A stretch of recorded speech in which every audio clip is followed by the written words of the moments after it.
வணக்கம். ஏகம்பத்துரை எந்தாய் போற்றி, பாகம் பெண்ணுரு ஆனாய் போற்றி. தொடர்ந்து சைவ சமயத்தின் பெருமைகளை நாம் கண்டு வருகிறோம். அந்த வகையில் நாம் சமய குறவர்களை பற்றி பார்த்துட்டு வரோம்.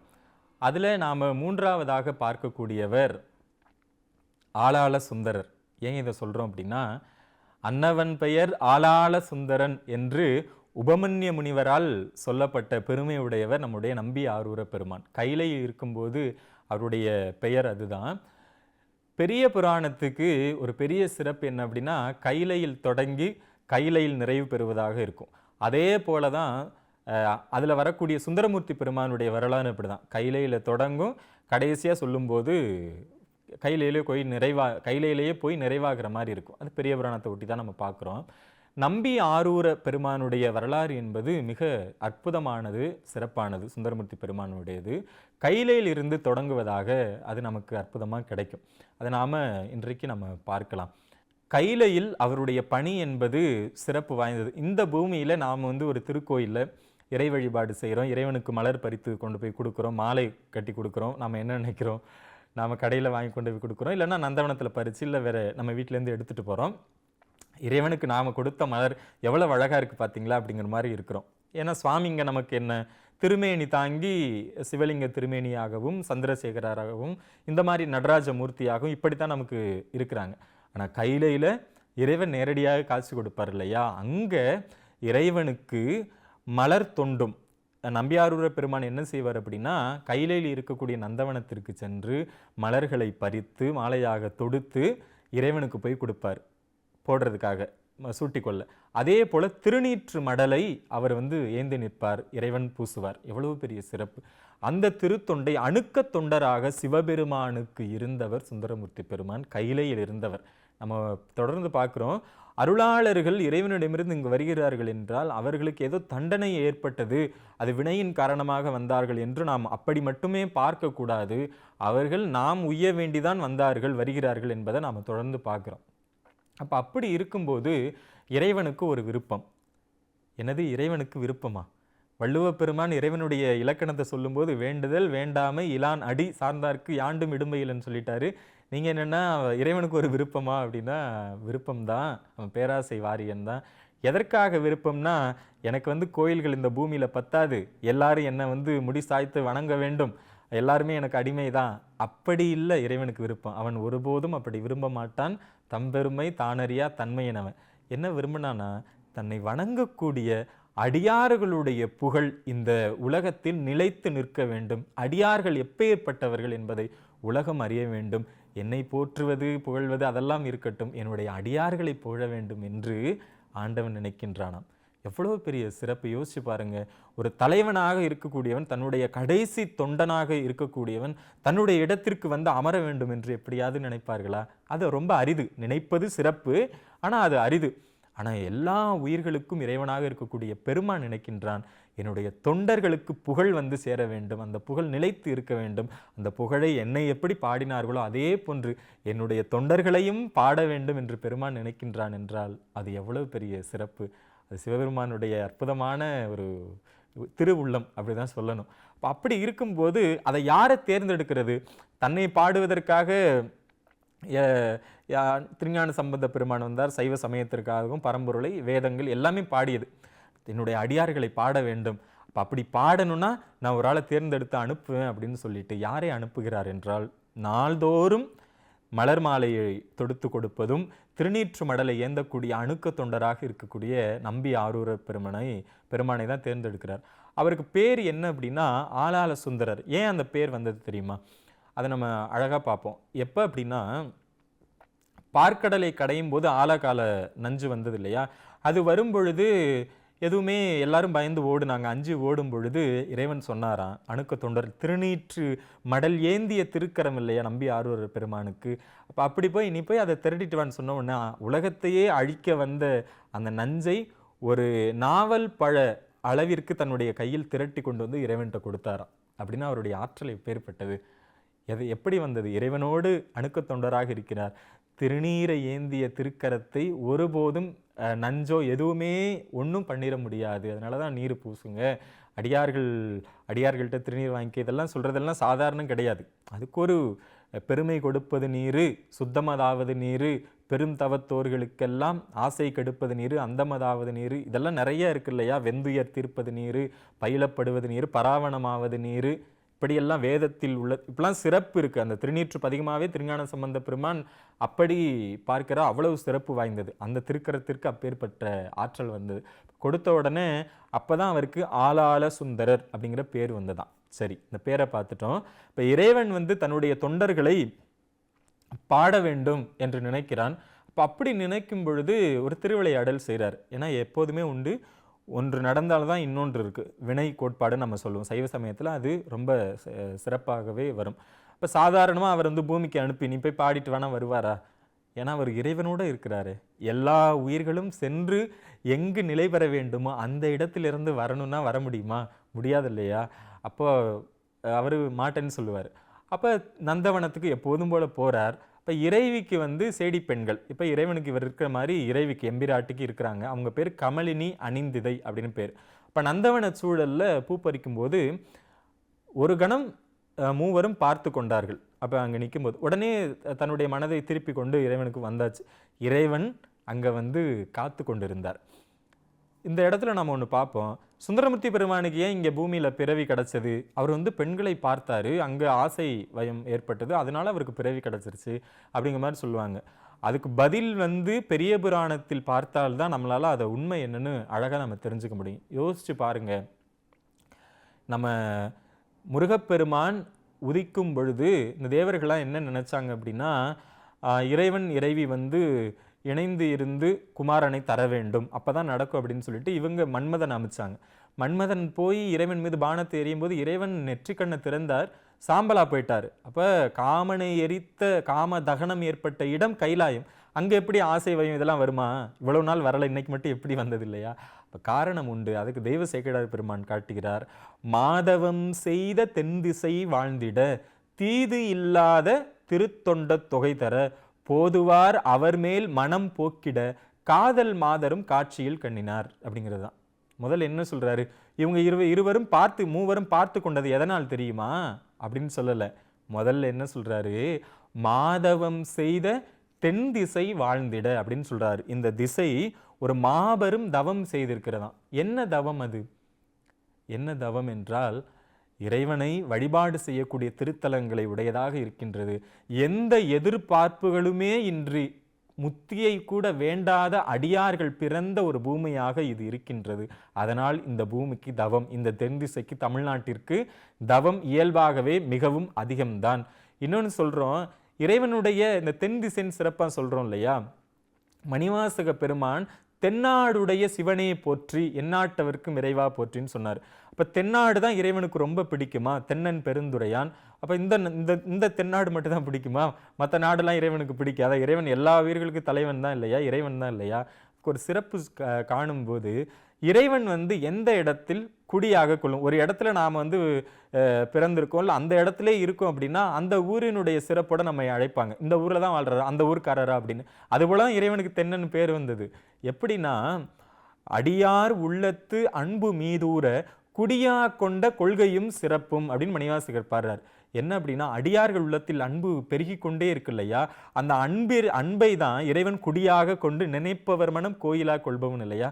அப்படி உள்ளத்தை கோயிலாக குடியாக கொள்வான். அப்படி எந்தவித எதிர்பார்ப்புகளும் இன்றி அன்பை செலுத்தக்கூடிய அடியார்கள் நிரம்ப இருக்கக்கூடிய இடம் இந்த தமிழ்நாடு தென் திசைதான்.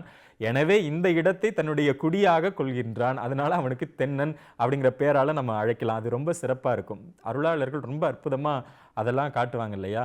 அப்பேற்பட்ட தென் திசை வாழ வேண்டும். ஏன் வாழணும்? இவ்வளவு தவமுடைய பூமிக்கு ஒரு வரம் கொடுக்க வேண்டாமா? நம்ம பெரிய தவம் செஞ்சா அதுக்கு ஒரு வரம் இறைவன் கொடுப்பார் இல்லையா? அப்படி இந்த திசை இவ்வளவு தவம் செஞ்சிருக்கே, அதுக்கான வரம் என்ன? என்னை உலகமெல்லாம் பாடட்டும், என்னுடைய நான் விரும்பக்கூடிய எனக்கு தொண்டு பூண்ட நெறியில் நிற்கக்கூடிய சிறப்பு வாய்ந்த அடியார்களை பாடக்கூடிய இடமாக, அடியார்களுடைய புகழை புகழ் பிறந்து பாடக்கூடிய இடமாக இந்த தமிழ்நாடு தான் இருக்கணும் அப்படின்னு அதுக்கு ஒரு வரமாக கொடுத்தது தான் நமக்கு கொடுத்த திருத்தொண்ட தொகை. அடுத்த வரியில சொல்றாரு, தீது இல்லாத திருத்தொண்ட தொகை.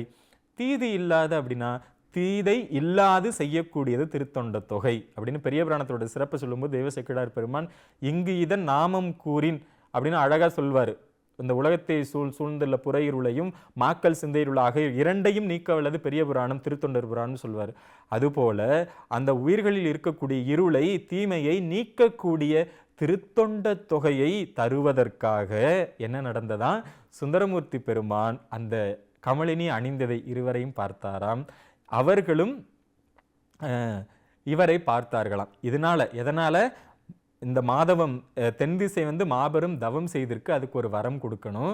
அதன் பிறகு அந்த வரம் என்பது என்ன, தீது இல்லாத திருத்தொண்ட தொகை தான். இதெல்லாம் தரணும் அப்படின்னா அங்கே அது நடந்தாதான் இதெல்லாம் தர முடியும் என்பதற்காக பார்த்தார்கள் என்று அற்புதமாக தெய்வசேக்கிழார் பெருமான் நமக்கு நம்பி ஆரூருடைய வரலாற்றை நமக்கு காட்டுகிறார். அப்படி சுந்தரமூர்த்தி பெருமான் அவர்களை பார்த்துட்டு கையில் சுவாமி கிட்ட வர்றார். நந்தவனத்திலும் சுவாமி கிட்ட வர்றார். சுவாமி காத்துக்கிட்டு இருக்கார். என்ன சொல்றாரு, இந்த மாதிரி மாதர் மேல் மனம் வைத்தனை, பெண்கள் மேலே நீ மனம் வச்சுட்டியே கையில இருந்துட்டு, இப்போ நீ மண்ணில் போய் பிறந்து வரணும் அப்படின்னு சொன்ன உடனே அவன் காதல் இன்பம் தூய்த்து வரணும்னு சொன்ன உடனே இவருக்கு என்ன பண்ணுறதுனே தெரியல. அந்த தவிப்பு இருக்கு இல்லையா, நிறைவாகவும் அவர் போகும்போது அப்படிதான். ஒரு தாய்ப்பசுவை கன்று பிரிந்தால் எப்படி இருக்கும், அப்படி ஒரு தவிப்பு. ஆனால் இறைவனுடைய ஆணையை மீற முடியுமா? யோசிச்சு பாருங்க. நம்ம வீட்டில் நாம் இருக்கிறோம், எல்லா விதமான வசதிகளோட அன்பு ஆதரவு எல்லாமே நமக்கு கிடைக்குது. திடீர்னு நம்மளை வீட்டை விட்டு இனிமேல் இந்த வீட்டில் நீ இருக்கக்கூடாது, வெளியே போ அப்படின்னு சொன்னால் நம்மளால தாங்கிக்க முடியுமா? சாதாரண இந்த பூமியில் பிறவி எடுத்து இதுக்குள்ளே நம்மளால் அந்த பந்த பாசத்தை விட்டு, இல்லை தனியாக ஒரு வீட்டில் இருக்கோம், நம்ம வாங்கி வச்சுருக்கோம், நல்லா இருக்குது, திடீர்னு சப்தி பண்ணி வெளியே போகணும்னு சொல்லிட்டாங்க, நம்மளால் தாங்கிக்க முடியுமா? அது எவ்வளோ பெரிய துன்பமாக இருக்கும். ஆனால் சுந்தரமூர்த்தி பெருமான் இருந்ததோ கையிலை, பெருமானுடைய திருவடி நிழலில் இருக்கக்கூடிய அற்புதமான வாய்ப்பு. அங்கேருந்து வரணும்னா அவருக்கு எப்படி இருந்திருக்கும். ஆனால் இறைவருடைய ஆணையை மீற முடியாது. அப்போ சொல்கிறாரு, அவருடைய வேண்டுதல் என்பது இல்லையா, அதை நாம் பிடிச்சுக்கணும். அந்த வேண்டுதல் நாமெல்லாம் செய்ய நமக்கு சொல்லிக் கொடுத்த வேண்டுதல். அவர் சொல்கிறாரு, நீங்கள் சொல்லிட்டீங்க, அதை மறுக்க முடியாது, இறைவனுடைய ஆணையை மீற முடியாது.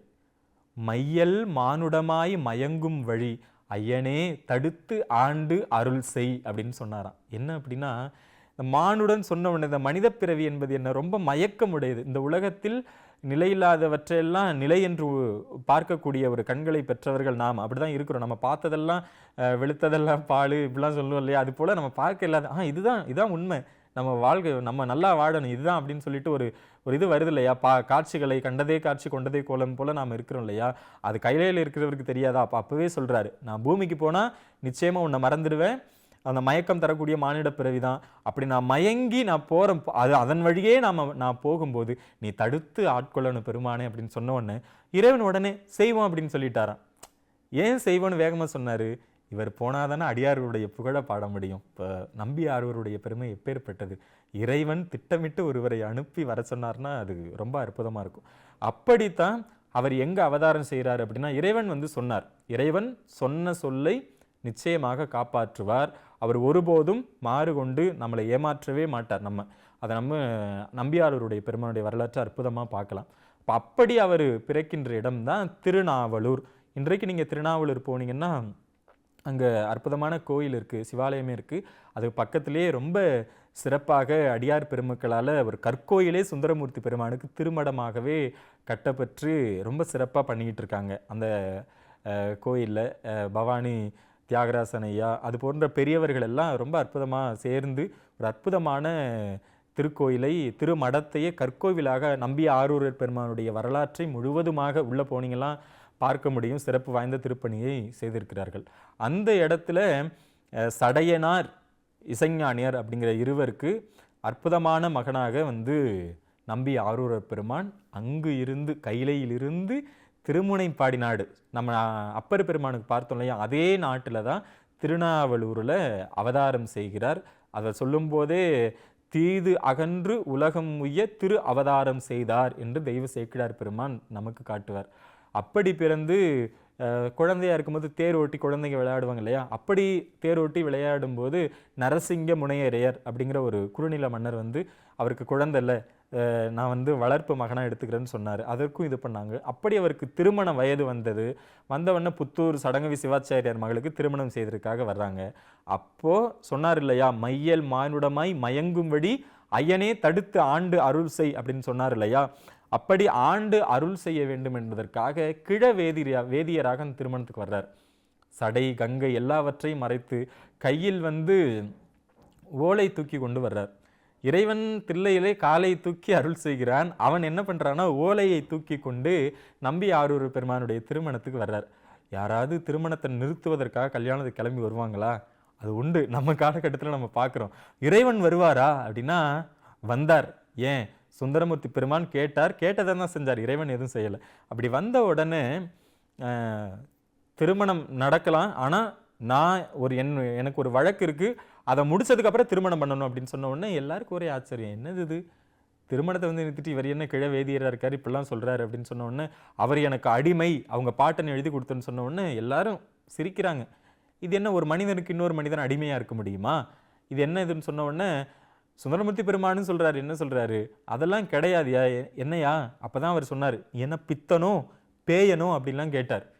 சுவாமி என்ன தெரியுமா அற்புதமாக பதில் சொன்னார், திட்டான் அப்படின்னு கோவம்லாம் படலை. நம்ம நக்கீரர் படம்லாம் பார்க்கும்போது நெற்றிக்கண்ணு திறந்து கோவப்படுற மாதிரி கருணாமூர்த்தி சுவாமி.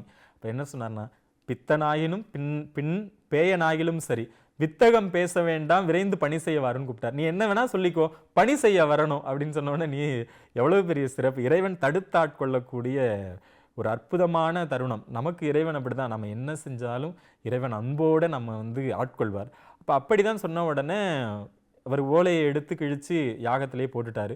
அதுக்கப்புறம் இங்கே பாருங்க, இவர் பார்த்தீங்களா உண்மையாக இருந்தால் இதெல்லாம் செய்யணும். இறைவன் வாதாடுகிறார், பெரிய மன்றாடக்கூடியவன் வாதாடி கொண்டு இருக்கிறான்.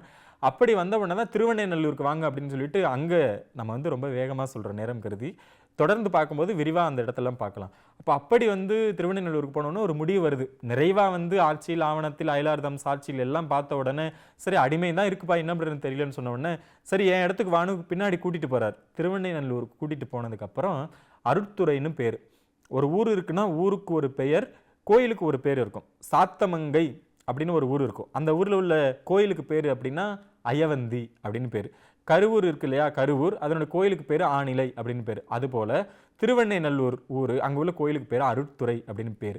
அப்போ அங்கே போன அதெல்லாம் வெண்ணைநல்லூர் அருட்துறைன்னு சுந்தரமூர்த்தி பெருமான் பாடுகிறார். அப்போ அப்படி போனதுக்கப்புறம் இறைவன் வந்து மறைந்து அருள்கிறார். கருவறைகளை போனோம் காணலை. அப்போ இவர் திகைச்சு போய் நிற்கும்போது அப்போ தான் சொல்கிறார், சுந்தரா மறந்துட்டியா, கையிலிருந்து தான் நீ வந்திருக்க. எல்லா நினைவும் ஊட்டின உடனே அப்படியே வேதியனாகி வந்து என்னை வழக்கினால் வெல்ல வந்த ஊதிய மரியாதைன்னு உய்ய கொண்ட கோதிலா அமுதே இன்று உன் குணப்பெரும் கடலில் யாதுனி. சுவாமி என்ன சொன்னாரு, நீ பாடுன்னு சொன்னோன்னு நான் என்ன பாடுறது, உன்னை புரிஞ்சுக்காம இருந்தனே, உன்னை தெரியலேன்னு சொன்ன உடனே முன்பேனை பித்தன் என்று மொழிந்தனை ஆதார என் பெயர் பித்தன் என்றே பாடுவாய், என்ன பித்தன் தானே நீ சொன்ன, அதனால என்ன பித்தன் வச்சே பாடு அப்படின்னு இறைவன் அடியெடுத்து கொடுத்தார். யோசிச்சு பாருங்க, பித்தான்னு சொன்னா எவ்வளவு கோபம் வரும். ஆனால் இறைவன் சொன்னார் அப்படின்னா காரணம் என்ன? அதற்கு பெரியவர்கள் ஒரு அற்புதமான ஒரு பொருளை சொல்லும்போது, பித்தன் அப்படின்னா ஏன் பித்தன் அப்படின்னா நாம நினைக்கிற பித்தன் கிடையாது. இந்த உயிர்களை எல்லாத்தையும் முக்திக்கு கொண்டு போவதில் பித்து உடையவன். அதே போன்று தன் மீது பித்து கொண்டவர்கள் மீது தானும் பித்து கொண்டவன். அப்படித்தான் அடியெடுத்து கொடுத்தார் சுந்தரமூர்த்தி பெருமானும். பித்தா பிறைசூடி பெருமானே அருளாளா எத்தான் மறவாதை நினைக்கின்றேன் மனத்துன்னை வைத்தாய் பெண்ணை தென்பால் வெண்ணைநல்லூர் அருள்துறையில் அத்தா உனக்கு ஆளாய் இனி அல்லேன் எனலாமே என்று பதிகம் பாடத் தொடங்கினார். தொடர்ந்து அவருடைய பெருமையை பார்க்க இருக்கின்றோம். திருச்சிற்றம்பலம்.